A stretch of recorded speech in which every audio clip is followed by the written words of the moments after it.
Today we're going to be talking about dethatching, scarifying, and verticutting your lawn. First off, let's talk about when you're going to want to do this.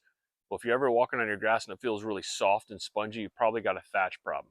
Generally only need to clear out thatch every couple of years, so a lot of people overdo it and they don't really truly have a thatch problem. Another reason you could do it is if you want to just go ahead and help with some soil compaction. Now, if you've got a lot of thatch, especially after the winter where you've got a lot of that dead material on top, then you might want to use a power rake like this.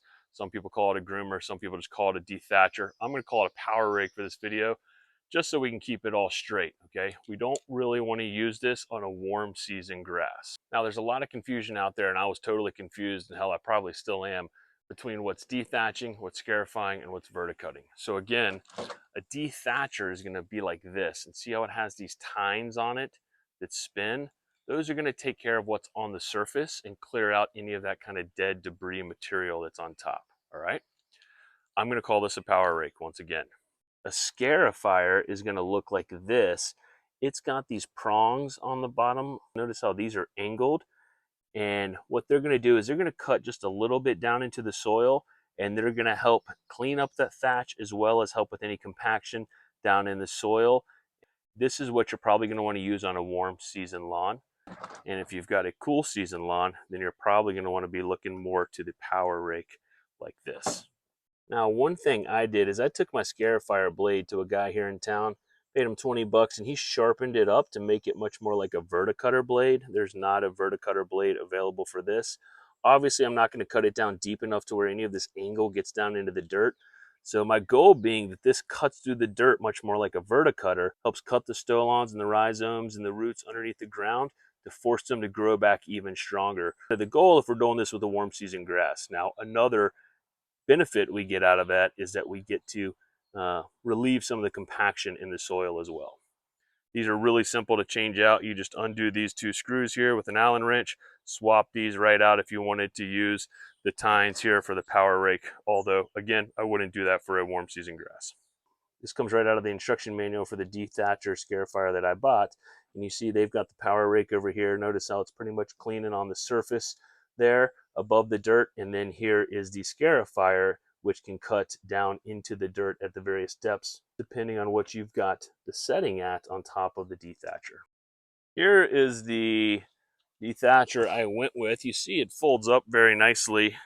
I got it off of Amazon for around 120 bucks or so. Okay, all you got to do is tighten these down, and she is out of storage and ready to rock.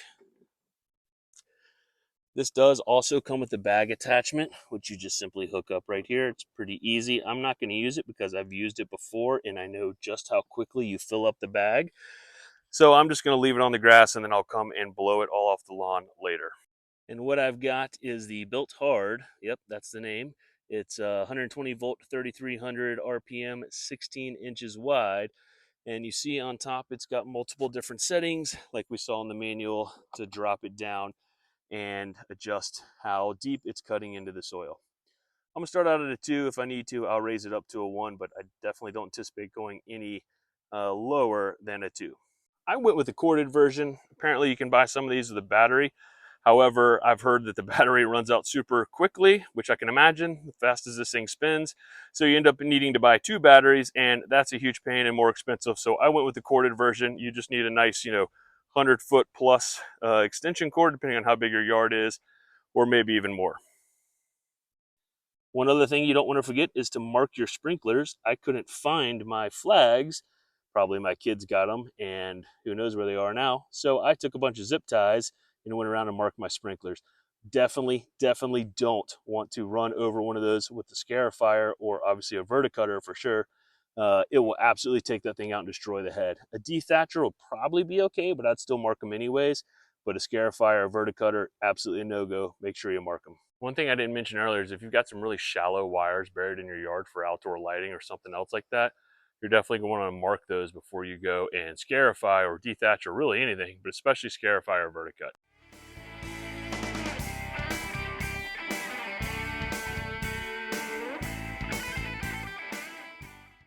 Let's go ahead and take a look at just how much stuff it got up.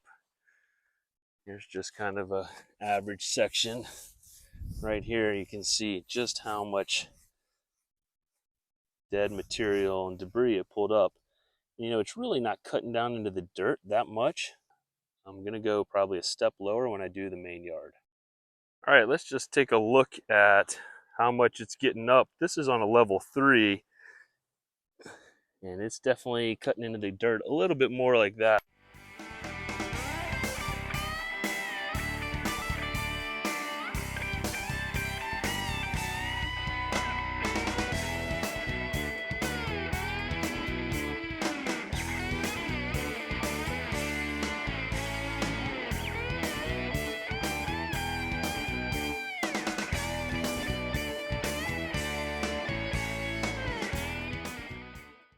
All right, so let's get a look at what kind of work this thing is putting in. You can see all of you can see all the debris, some dirt, and a whole bunch of dead grass and thatch that it pulled up.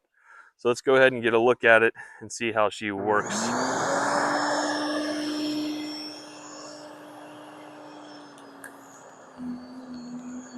It's nice because it's actually self-propelling. It just pulls itself along the ground as those Scarifying blades dig in. Look at that huge chunk of thatch.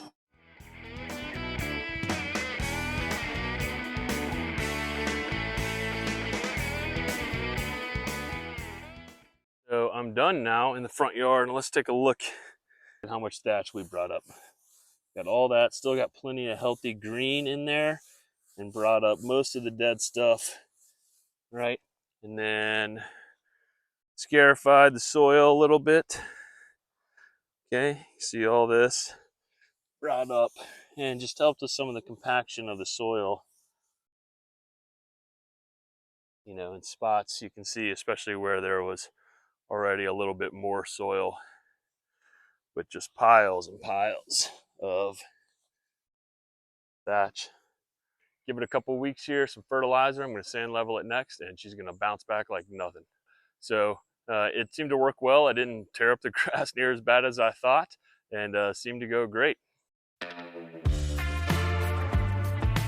All right, so it's now the next day. I got surprised by the darkness and a little bit of rain, so I had to wait till today to clean up the rest of the yard. But this is everything that I got just out of my front yard. This is all just dead thatch, dead grass from over the winter. So it was about 3 trash cans worth that I filled up. So a quick summary, recap. If you got a cool season grass, probably want to use a power rake. If you got a warm season grass, you're probably looking to scarify that. Again, you need to evaluate if you even have a thatch problem. If you don't have a thatch problem, maybe you're doing it just to help relieve some of the compaction of the soil. I'm personally doing it to get rid of some thatch, help with soil compaction, and I'm going to sand level in about a week. So I wanted to go ahead and get this down first so that all of just the green grass is left when it comes time to poke through the sand. A couple things to think about and things I learned. Don't do it if you recently put down plugs. I didn't have that happen this year, but last year when I did a Scarifying pass, I had some plugs that had been in the yard only about a month or so, and when the Scarifier went over, it pulled those right out of the ground. Not a big deal, able to put them right back in the ground, but just something I didn't need to deal with. Probably should have just waited until I'd scarified the yard before I put those plugs in. Didn't have that happen this year. I haven't put any plugs in at all. Another thing, make sure you're careful about sprinklers. Mark your sprinklers. Make sure you're careful about any shallow wires that are in your yard for outdoor lighting, things like that. You really don't want to cut those, obviously. It's a pretty quick project as far as the actual scarifying goes. It moves pretty quickly across the yard. It pulls itself, not a big issue at all. It's going to take you longer to go around and blow all this stuff up into a pile, pick it up, put it in a trash can or whatever you want to do. You definitely don't want to leave it on the yard. It's just going to turn back into more thatch that you're going to have to deal with later. One thing with scarifying, right, is you're going to have to go through that kind of ugly phase where the lawn looks kind of ugly. It actually doesn't seem to be that big of a deal. I had it on a level 3, and as you can see, the grass looks pretty good around me. I'd say it's still pretty green, probably more green than it was.